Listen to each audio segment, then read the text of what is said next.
नमस्कार. मी भाऊ तोरसेकर. तुम्ही बघत आहात प्रतिपक्ष.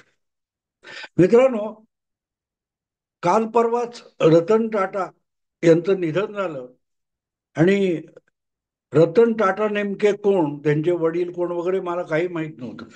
अचानक जेव्हा रतन टाटांच्या मृत्यूनंतर ते कोणाचे पुत्र वगैरे वगैरे माहिती आली, तेव्हा नवल टाटा हे रतन टाटांचे वडील असल्याचं मला कळलं.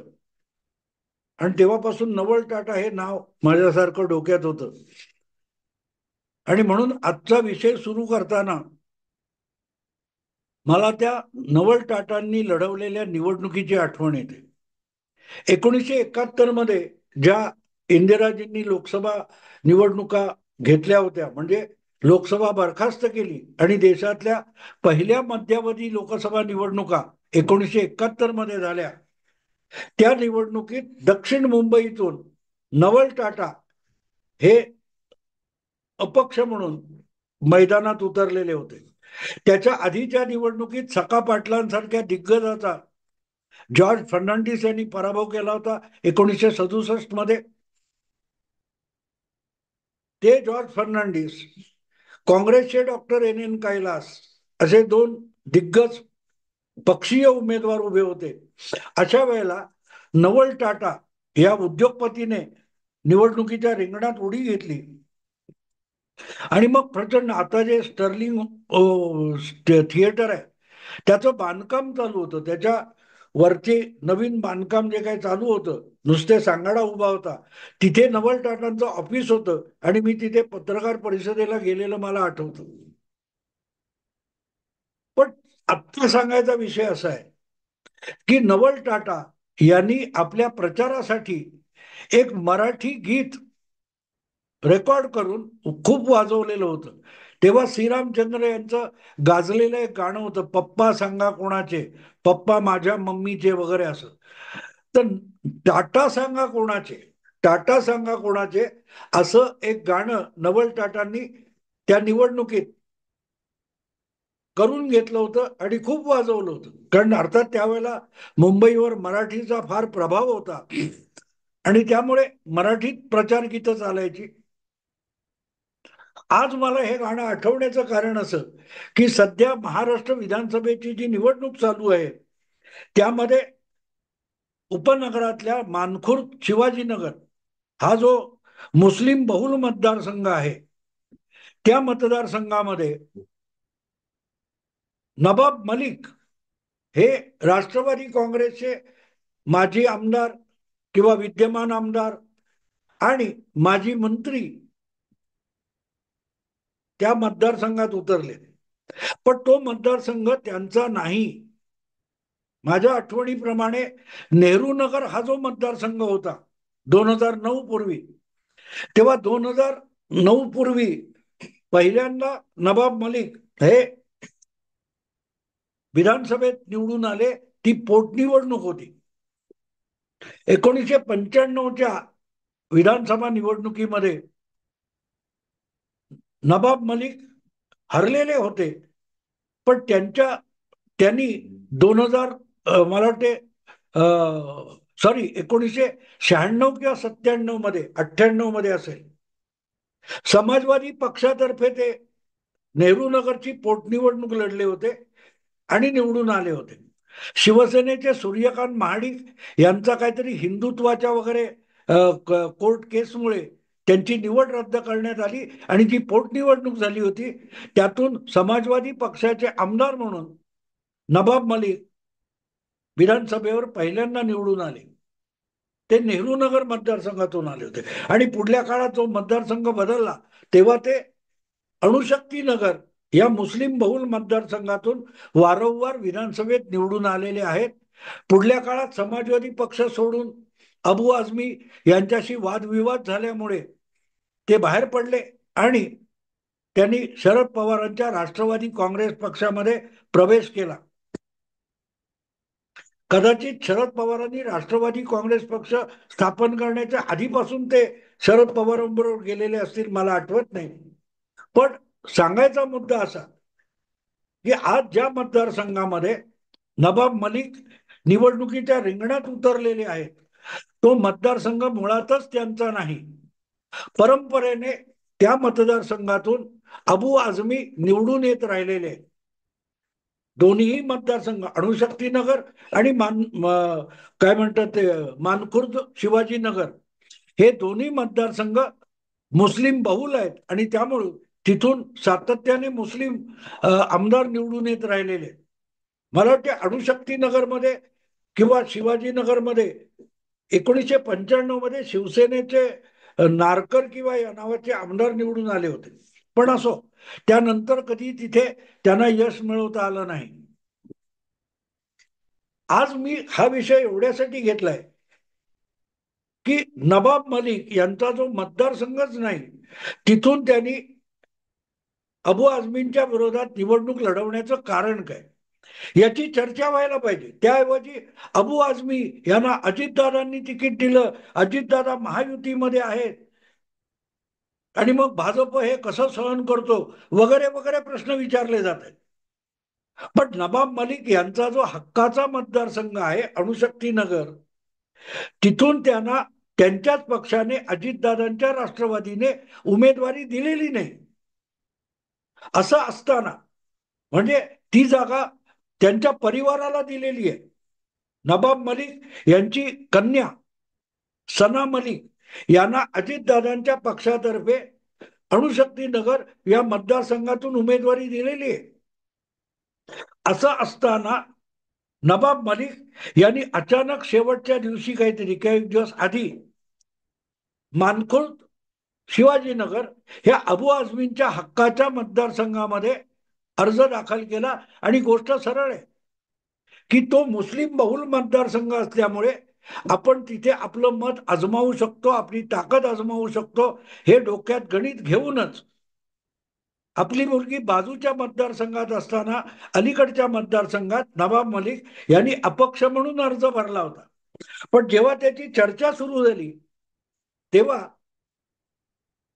अजितदादांच्या पक्षाने नवाब मलिक यांना बोलवून घेतलं आणि आपल्या पक्षाचा एबी फॉर्म दिला.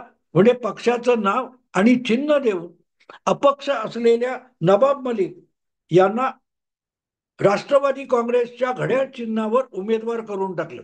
आणि त्यातून मग गवगवा सुरू झाला. अजितदादा जर राष्ट्रवादी काँग्रेस पक्षात आहेत आणि राष्ट्रवादी काँग्रेस पक्ष जर महायुतीमध्ये आहे, तर नवाब मलिकांना भाजपचा कडाडून विरोध असताना त्यांना उमेदवार कसं बनवलं, यासाठी भाजपला डिवचण्याचे उद्योग सुरू झाले.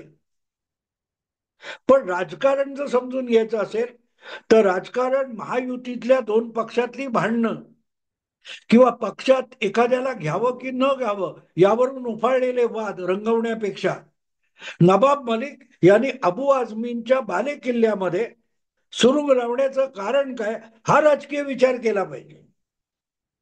नवाब मलिक हे महाविकास आघाडीचे मंत्री असताना रोजच्या रोज संजय राऊत यांच्यासारखा धुमाकूळ घालायचे, आरोप प्रत्यारोप आणि राळ उडवायचे, चिखलफेक करायचे. 3 वर्षापूर्वी त्यांनी काय त्या दिवाळीच्या आधी माजी मुख्यमंत्री आणि तत्कालीन विरोधी नेते देवेंद्र फडणवीस यांच्या पत्नीच्या विरोधात कुठचा तरी एक फोटो दाखवून फार मोठा गौप्यस्फोट केला होता की कोणतरी अंमली पदार्थात गुंतलेला माणूस हा फडणवीसांच्या पत्नीच्या कार्यक्रमाचं स्पॉन्सर आहे, प्रायोजक आहे वगैरे वगैरे. आणि त्याला प्रतिक्रिया देताना किंवा उत्तर देताना देवेंद्र फडणवीसांनी तेव्हाच बजावलेलं होतं की नवाब मलिकांनी केलेला गौप्यस्फोट ही लवंगी फटाकी आहे. एकदा दिवाळी संपू दे, मग मी ऍटम बॉम्ब फोडतो.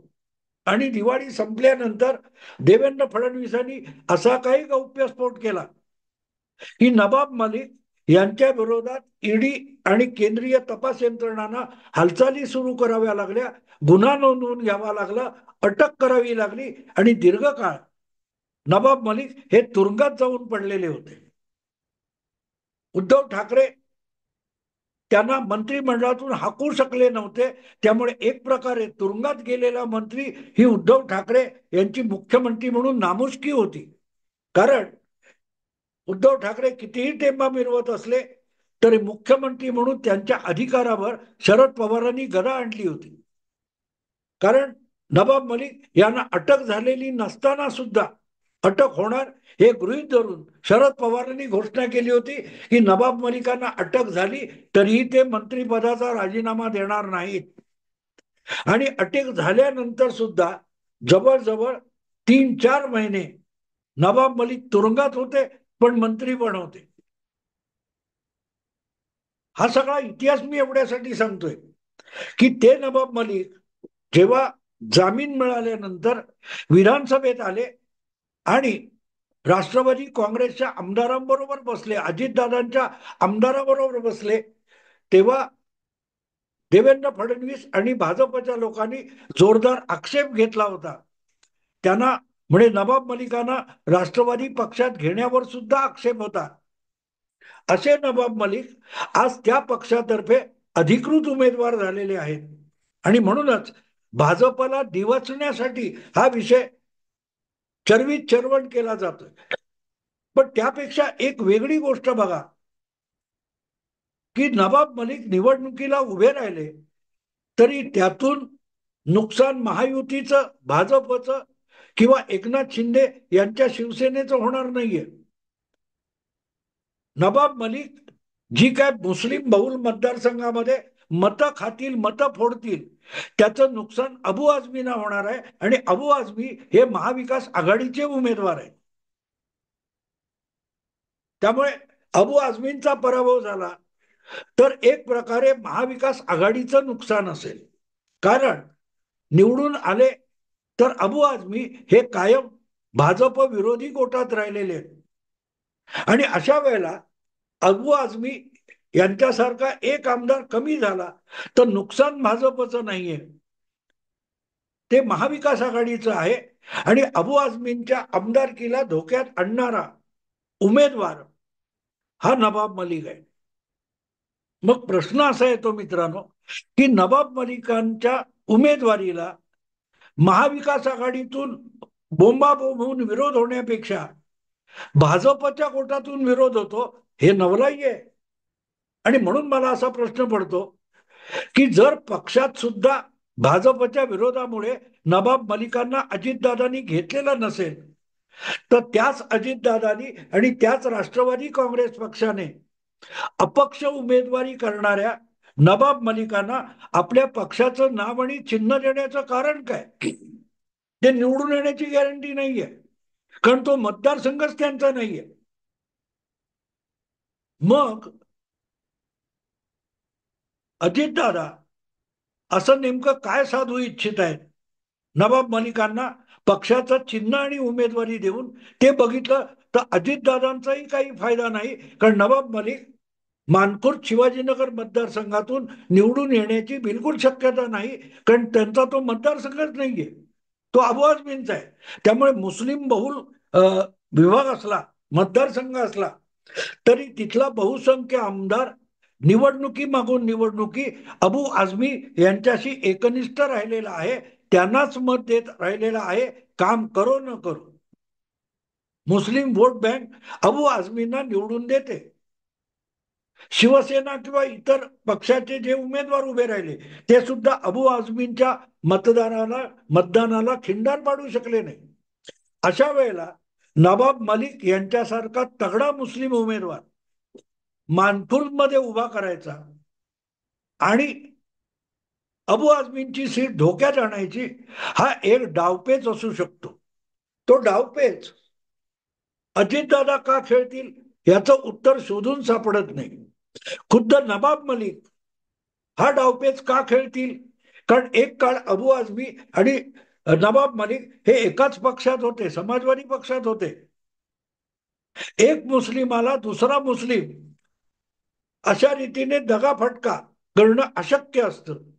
आणि हे गेल्या लोकसभा निवडणुकीत आपण बघितलं मुस्लिम मानसिकता कशा प्रकारे मतदान करतं की भाजपचा फायदा होत असेल तर अशा ठिकाणी मुस्लिम त्याग करायला तयार असतो आणि भाजपचा तोटा होणार असेल तर ते हिरिरीने पुढे येतो.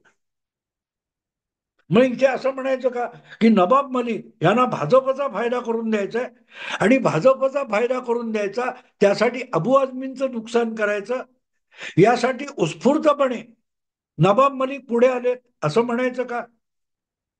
कारण लक्षात घ्या, अजितदादांनी महाविकास आघाडीत महायुतीमध्ये ही जागा आपल्याला मिळालेली नाही म्हणून तिथे कोणालाही उमेदवारी दिलेली नव्हती.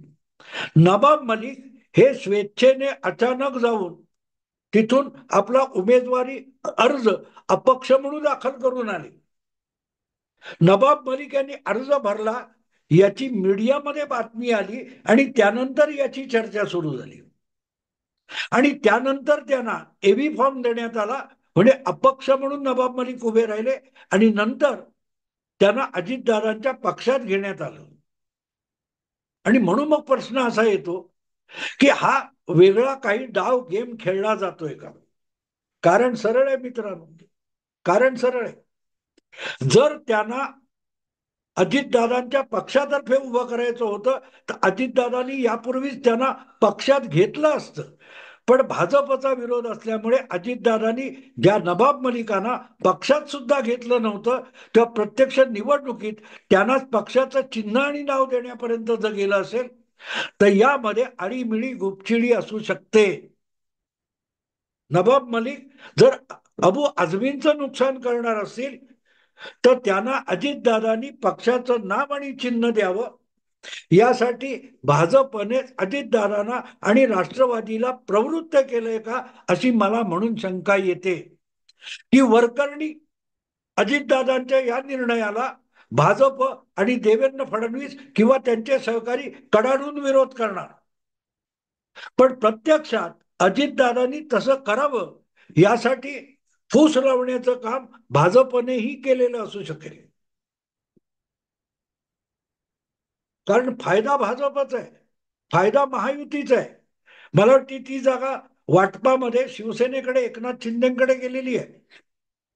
नवाब मलिक आणि अबू आझमी यांच्या मारामारीमध्ये, मतविभागणीमध्ये जर शिवसेनेचा एकनाथ शिंदेचा उमेदवार तिथून निवडून आला तर महायुतीचा फायदा आहे.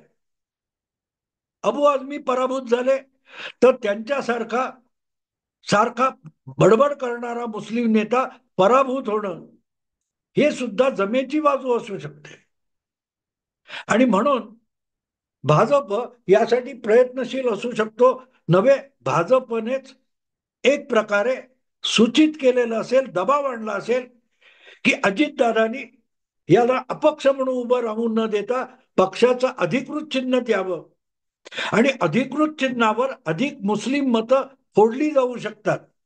जी मतं काँग्रेस, राष्ट्रवादी यांना आजवर मतदान करत आली, ती मतं घड्याळ चिन्ह बघितलं तर मग सायकलपेक्षा घड्याळाकडे वळतील आणि मोठ्या प्रमाणावर अबू आझमी यांच्या मताची जी वोट बँक आहे त्याला खिंडार पाडलं जाऊ शकतं. हा डावपेच असेल आणि तो डावपेच जर खराच असेल तर मग एक प्रश्न विचारला पाहिजे की नवाब मलिक हे अजितदादांचे उमेदवार आहेत की नामानिराळे राहून देवेंद्र फडणवीसांनी नवाब मलिकांना अबू आझमींच्या विजयाच्या विरोधात एक प्याद किंवा मोहरा म्हणून समोर आणले. मला असं शंका आहे, ज्या प्रकारे देवेंद्र फडणवीस शरद पवारांच्या चाली रिपीटेडली आजकाल खेळतायत, त्या जर खरोखरच त्यांच्या डोक्यातून आलेल्या असतील तर मग नवाब मलिकांना अपक्ष उभं राहण्यापेक्षा त्यांच्या उमेदवारीला वजन देण्यासाठी अजितदादांच्या राष्ट्रवादी काँग्रेस पक्षाचं घड्याळ चिन्ह हे नवाब मलिकांना देण्याची कल्पना ही अजितदादा किंवा प्रफुल्ल पटेल यापेक्षा देवेंद्र फडणवीसांच्या डोक्यात आलेली असू शकते आणि अजितदादांनी ते करावं यासाठी अजितदादांना प्रेशराईज सुद्धा केलेलं असू शकेल. आणि म्हणून मला हा प्रश्न पडलाय की नवाब मलिक नेमके कोणाचे उमेदवार आहेत? टाटा सांगा कोणाचे, पप्पा सांगा कोणाचे, तसं नवाब मलिक सांगा कोणाचे असा प्रश्न विचारला गेला पाहिजे. कारण निकालात उद्या, मतमोजणीमध्ये उद्या नवाब मलिकांनी जास्त मतं खाल्ली आणि अबू आझमींचा पराभव झाला, अशी जर चर्चा करायची वेळ आली तर मग सगळे पत्रकार तोंडघशी पडतील. कारण या विषयावर वेळी चर्चा झालेली नाही. नवाब मलिक नेमक्या कोणाच्या प्रेरणेने आणि कसल्या आश्वासनासाठी अपक्ष उभे राहून नंतर अजितदादांच्या पक्षाचे उमेदवार झाले, म्हणूनच तो बातमीचा विषय होतो. विचार तुम्हीही करा मित्रांनो, विचार करा. नवाब मलिक सांगा कोणाचे, अजितदादांचे की देवेंद्र फडणवीसांचे? नमस्कार. आवडलं लाईक करा, शेअर करा आणि प्रतिपक्षाला सबस्क्राईब करा.